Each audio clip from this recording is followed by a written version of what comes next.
we're back with another episode of Before You Buy, that show where we give you some straight up gameplay and our first impressions of the latest games releasing. As usual, it's me, Jake, and today we're talking about Legacy of Kain, Soul Reaver 1 and 2 Remastered. This is the Embracer Group owned now Crystal Dynamics, working with developers Aspyr, who often do these types of games, to release these original classics on modern platforms with a couple of fixes. And frankly, they did a really good job. But it's a light touch remaster. You know, the quality of life fixes and updates to things only go so far here. And it can be frustrating for younger audiences who've, never touched an old PS1 game. These games still show their age 100% in a lot of aspects. But besides that, this is a really, really solid porting and cleaning up of these original games. They're playable and preserved here in good fashion with a couple of little bonus bells and whistles I definitely want to talk about. So, just jumping into it, Soul Reaver 1 is from 1999, and it was a huge deal. It felt incredibly unique at the time, not just from the somewhat seamless size and feel of the world, but also just the really unique story and the presentation and the characters. It's technically a sequel to the PS1 classic Blood Omen, but starring a new playable character. Either way, you don't need to know that. It'll fill you in. You'll be fine. So, in this story, Kain, an awesome vampire lord, rules over the land of Nosgoth, a place that once flourished but has fallen into decay after thousands of years of his rule, with humans near extinction. There's a lot more to even just that, but I'm just keeping it simple here. His vampire lieutenants all follow his orders, but when Raziel, his best, reveals these newly grown cool wings, and if what seems like a moment of jealousy, Kain rips them off and tosses him into oblivion. Raziel is resurrected many years later as a sort of otherworldly ghost vampire, and he sets out for revenge. This is where we start. I am Raziel, firstborn of his lieutenants. I stood with Kain and my brethren at the dawn of the Empire. I have served him a millennium. Over time, we became less human and more divine. Kain would enter the state of change and emerge with a new gift. So, Raziel fights with his claws, objects he can pick up in the environment, and eventually his Wraith Blade. As you explore, you can climb stuff, you can glide and move objects. Look, it's fairly simple, but the layout of areas is often pretty interesting. The biggest update is also the analog stick controls here. You get full 360-degree movement of the character and the camera. This usually always makes a huge difference in these older games when they update it like this, and it totally does here. It's just easier to navigate and do stuff, and somewhat play the game. Combat is very simple, and unfortunately, this is where the game does show its age. The combat is not very accurate, it's pretty simple, you don't have a lot of capabilities, and it's just kind of about whacking at other enemies. It looks messy, it's not too fun, but the cool thing though is that the vampire enemies need to actually be totally killed, so after stunning them, you need to grab them and carry them around and observe the environment. So carry them over and toss them into a shaft of light, or fire, or water for them to burn, or maybe impale them on a spike, or even on a cool weapon you picked up. This is how you can permanently kill the vampires. Also, you're going to want to absorb their souls for health. So still, controlling this stuff still just is finicky and feels kind of old and clunky. If you're used to older games like this, it's fine, you get over it. But if you just play new stuff, you're probably going to be more annoyed. Combat is only part of it. The game does have some really good boss battles, and then there's other stuff Raziel can shift between realms, kind of like the real world and the spectral realm. It was impressive then, and is still a cool idea today. So shift to the spectral realm to regain use of your Wraith Blade that you can lose in the real world, but also shifting into the spectral realm will sometimes change the environment and allow you to progress through a level or access areas you couldn't before, and even take advantage of abilities you earn throughout the adventure to progress in some cooler ways, like phasing through walls and stuff. There are a lot of environmental puzzles to progress, and a lot of them rely on good old-fashioned crate pushing.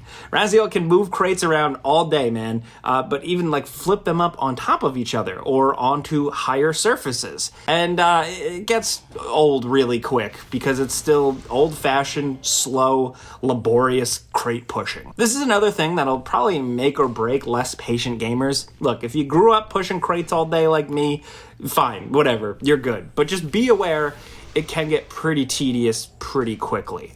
There's a little bit more of a map this time, it seems, but it only helps so much. They also added a compass, which has helped a little. Otherwise, saving and the world warping structure is still kind of old school and could have used a little bit more of a modern save point, like checkpoint type system. Still, either way, I think you should stick with it because flaws and all, the original is just a great game. I know I said a lot of things that might not be appealing to some players, but really it's the feeling of this game. You just have to experience it. You have to be there. And then Soul Reaver 2 is a little bit of a different beast. So this has more of a normal save and checkpoint structure, and otherwise also just feels like a bit more playable. A little bit less crate pushing at least.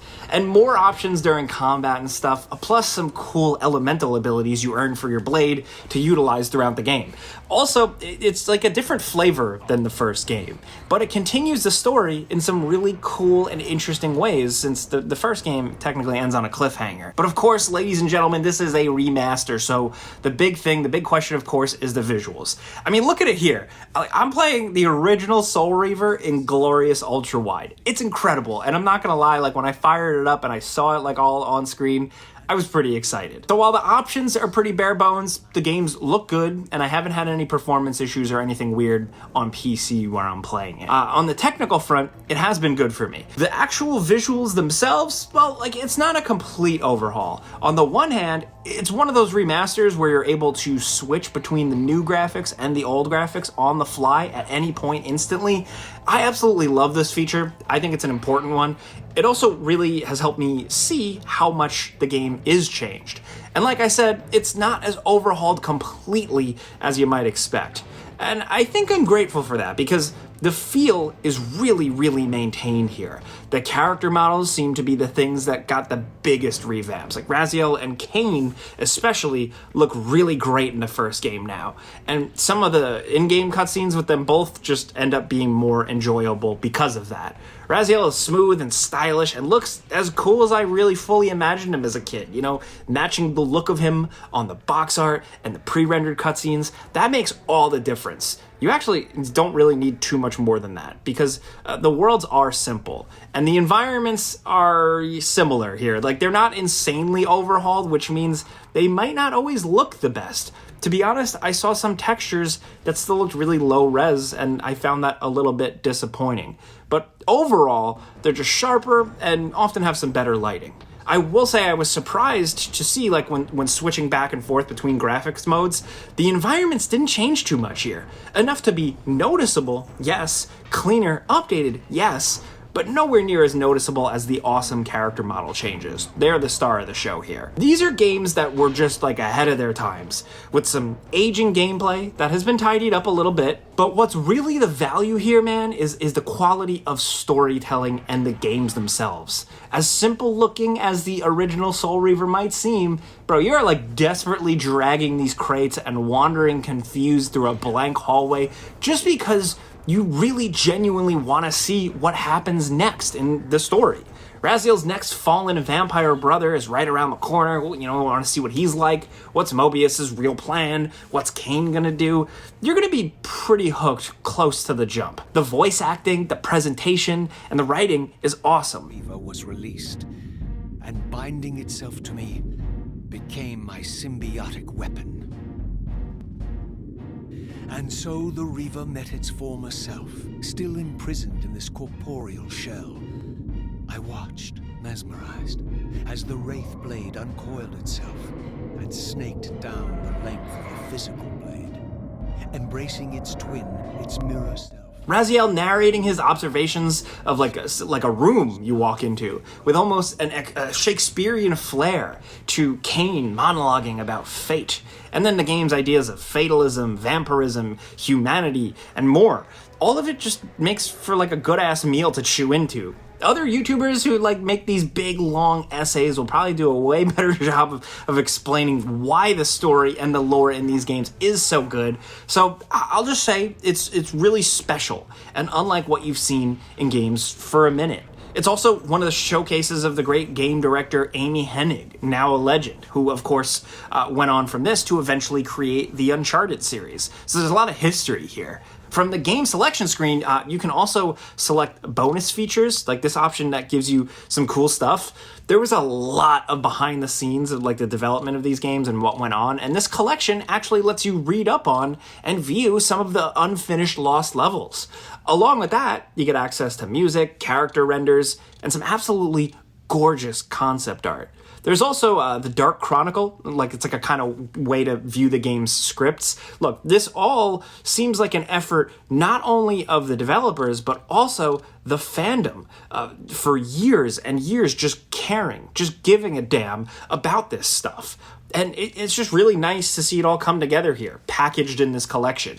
I think new fans will find the extra content interesting, sure, but I think the old dedicated fans will be really, really happy to see it all collected or gathered here. I absolutely think these games are worth experiencing, warts and all, because of the cool story, the tone and atmosphere. It just feels like something from the 90s and 2000s that we don't have anymore. And not just in games, but in movies and comic books. It's just a very unique, horror-esque fantasy thing. But anyway, I've talked enough. This is a before you buy. You know how this goes by now. I give you some pros, some cons, and some personal opinion. And now I want to hear yours down in the comments. Do you have any, experience with this series? Did you play the original Blood Omen? Are you a Soul Reaver person? Did you play Defiance? Let's talk about this franchise. I would love to know what you guys think because we never talk about these games here. I'm glad we had an opportunity today though. So if you appreciate this video, maybe it helped you out a little bit seeing the gameplay here, clicking the like button helps us out. We really appreciate it. And if you're new, consider subscribing, maybe hitting that notification bell because we put out videos every single day. But, as always, thanks for watching, and we'll see you guys next time.